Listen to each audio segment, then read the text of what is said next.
En este vídeo vamos a tratar la historia de cómo el PSOE se ha convertido en lo que es hoy día, el partido de la corona, de la gran burguesía y de los enemigos de España.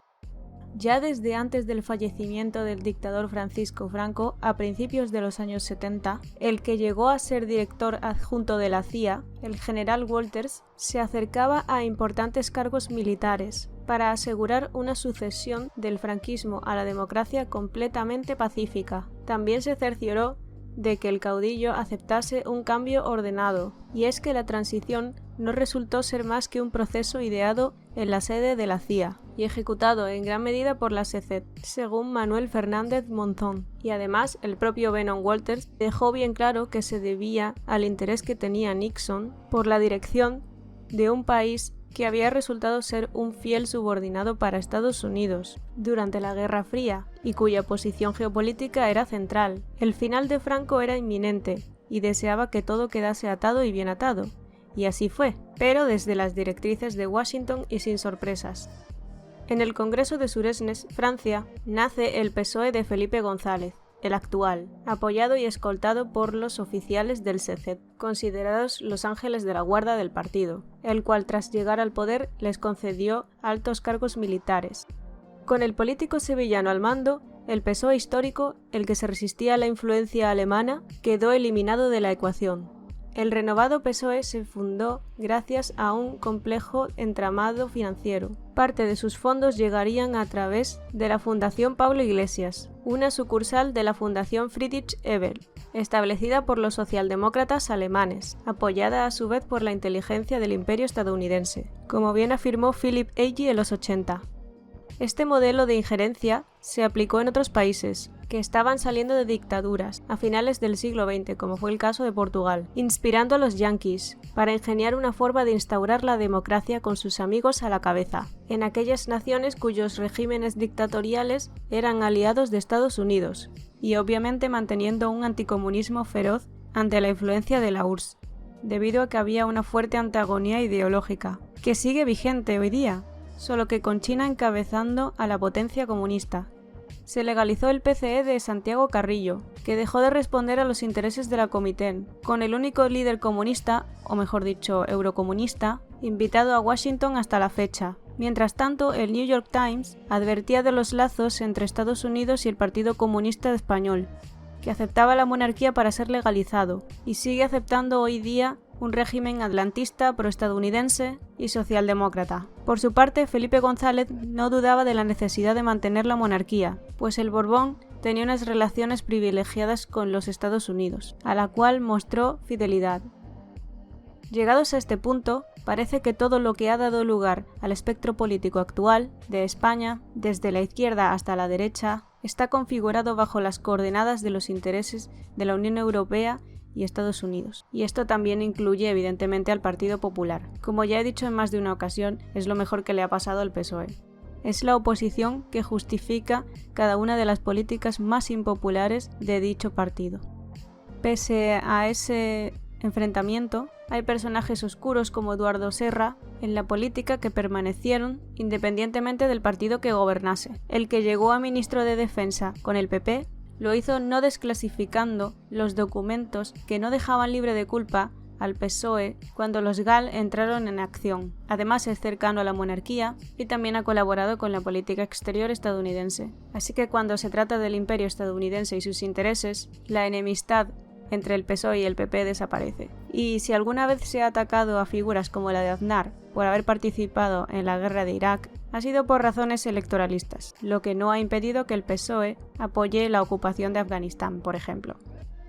Según Marcelo Gullo, en su obra Madre Patria, la disposición de la clase política española se debe al proceso de subordinación ideológica y cultural que se inició en el siglo XVIII, con los afrancesados, que se intensificaría en el siguiente siglo, y culminaría con Ortega y Gasset, afirmando que España es el problema y Europa la solución, idea dominante entre los propios ciudadanos españoles. Este pesimismo, o creencia en una ineptitud congénita del propio pueblo, cuya salvación se encuentra en la ayuda extranjera, construyendo una leyenda negra antiespañola por medio de la manipulación de una historia escrita por franceses, holandeses, ingleses o estadounidenses, En otras palabras, enemigos de España. Ante este panorama, el PSOE se presenta como principal instigador y al mismo tiempo salvador de esa España oscura, cual máquina subordinante, que como ya hemos comprobado, se financió con dólares. Según Marcelo Gullo, retomando el papel de la influencia francesa, a esta operación se le suma la monarquía borbónica, con un Bonaparte adorado por Fernando VII, quien en cuanto fue libre castigó a los pueblos hispanoamericanos por proteger los derechos de la corona española mediante la constitución de una serie de juntas. Por si fuera poco, no contempló negociar con el enviado de Bolívar, que proponía un plan para salvar la unidad, lo que habría propiciado una independencia necesaria pero no fragmentaria, y no enfrentando a unos hispanos contra otros, como querían los británicos. El rey, cruel e ignorante, empujó a los españoles americanos al independentismo. Y no solo eso, fusiló a los mejores generales que habían luchado por la patria e impuso el absolutismo. De esto es heredera la corona, la cual tanto con Franco como con los gobiernos democráticos ha alimentado el regionalismo, con privilegios y finalmente aceptado los chantajes del separatismo en última instancia. No olvidemos que el emérito abandonó al pueblo saharaui para ser monarca. Al parecer, el trato consistía en entregarle el Sáhara Occidental a Marruecos, a cambio del apoyo estadounidense para llegar al trono. La segunda traición a los saharauis ha sido por parte del PSOE, al aceptar el plan propuesto por Marruecos para estos, siguiendo la línea de Trump, seguida por los demócratas y respaldada por los alemanes. Es más que conveniente recordar que Ceuta y Melilla, desprotegidas por la OTAN, también son codiciadas por el expansionismo marroquí, el cual cuenta con una política exterior propia, muy al contrario de la de España o la falta de la misma. Esto último se ha visto bastante bien evidenciado con la postura seguidista de Estados Unidos respecto a la invasión de Rusia en Ucrania, cuyos resultados están por ver. Sus efectos están resultando negativos para las economías de los países miembros de la Unión Europea, los cuales supuestamente para dañar a Rusia han optado por el gas estadounidense. Y por supuesto los implicados directos en esta Segunda Guerra Fría son los que se están llevando la peor parte. No así Estados Unidos, que por primera vez está acaparando el mercado europeo, queriendo forzarnos a comprar su gas. Volviendo a la cuestión de la transición, este sometimiento económico se forjó definitivamente con la entrada en la Unión Europea, cuando se dio el gran desmantelamiento industrial. Alicia Melchor, en su artículo para La Razón Comunista, llamado Privatización y desindustrialización durante la transición, explica la venta de las empresas públicas que con tanto esfuerzo habían levantado los españoles en sectores capaces de ofrecer servicios fundamentales.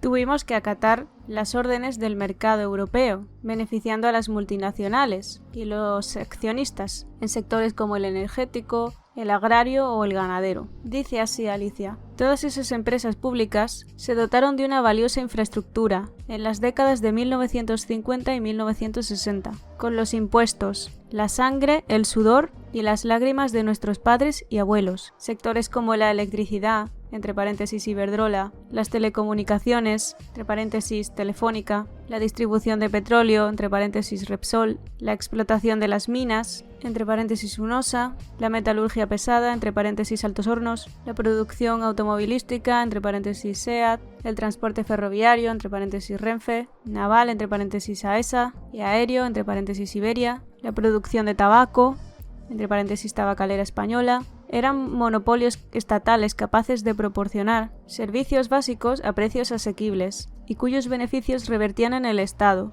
Ahora se los llevan los mercados, los inversores, los accionistas.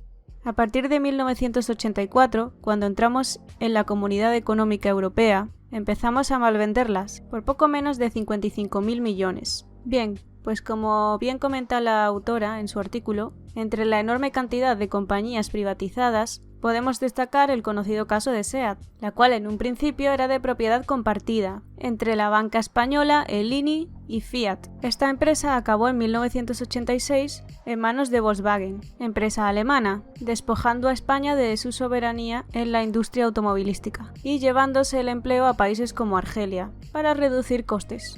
A este proceso se le sumaron empresas del sector textil como Tarazona y muchas otras en distintos sectores vitales, pero podemos destacar el últimamente muy sonado caso de ENCE, en el que las desinversiones por parte del Estado tuvieron también lugar en los 80, cuando el 39% de participación estatal entró en bolsa.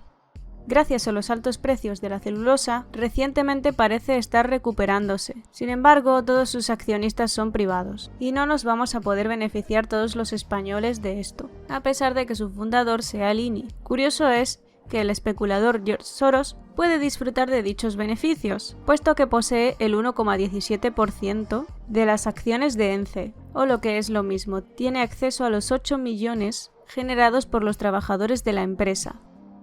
No puedo irme sin antes hablar de la situación de Endesa, que de manera paulatina, con gobiernos tanto del PSOE como del PP, fue privatizándose desde 1988. Esto impactó directamente en el bolsillo de los ciudadanos, que en 1993 pagaban 15 pesetas por el kilovatio hora, o lo que es lo mismo, 8 céntimos de euro, pagando ahora 23 céntimos. Durante los 80 se privatizaron varias decenas de empresas, para luego ingresar en la OTAN, en el 86. Podréis encontrar información bien detallada acerca de este asunto en el artículo de Alicia Melchor, link en la descripción. Antes de cerrar el vídeo, me gustaría aclarar que no es que esté en contra de la existencia de empresas privadas, aunque sí que defiendo que éstas se organicen de manera socialista, es decir, que estén bajo el control de sus trabajadores. El punto es que estos procesos de privatización no fueron más que una forma de desmantelar la industria nacional y arrebatarle al Estado la capacidad de planificar la economía según los intereses nacionales, subordinándonos por completo.